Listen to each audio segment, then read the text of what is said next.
નમસ્કાર કેટીવી ખાસ ખબર સાથે હું છું આપની સાથે મહેન્દ્ર। વાત કરીએ સમાચારની તો આમોદ નગરપાલિકા બજેટમાં 11 સભ્યો કે જ્યાં નગરપાલિકામાં આજે બજેટની મીટિંગ હતી ત્યારે સત્તાધારી પક્ષના 10 તેમજ અપક્ષના 11 ગેરહાજર રહ્યા હતા।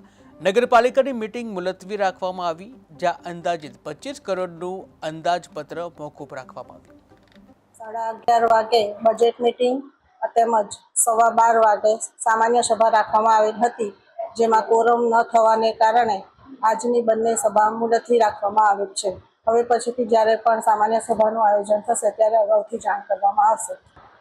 વાતાવરણની અસરને કારણે પણ હોઈ શકે।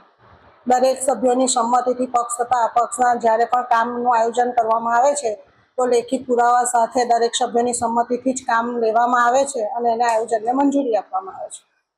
આજ રોજ આમોદ નગરપાલિકા ખાતે 2 સામાન્ય સભાનું આયોજન કરવામાં આવ્યું હતું, જેમાં એકમાં 11:30 કલાકે 25 કરોડ રૂપિયાના બજેટનું આયોજન કરવામાં આવ્યું હતું, જેની અંદર આમોદ નગરપાલિકાના 24 સભ્યમાંથી ફક્ત 3 સભ્ય પ્રમુખ સહિત હાજર રહ્યા હતા, જેમાં એક કારોબારી સભ્ય પ્રમુખ અને એક સભ્ય હાજર રહ્યા હતા, જ્યારે બીજા અપક્ષના 11 સભ્યો અને ચૂંટાયેલા 5ના જે કહી શકાય કે જે નગરપાલિકાના સભ્યો છે ભારતીય જનતા પાર્ટીના જે સભ્યો છે તે 10 સભ્યો ગેરહાજર રહ્યા હતા, જેને લઈને આમોદ પંથકમાં ભારે ચર્ચાનો વિષય બન્યો હતો।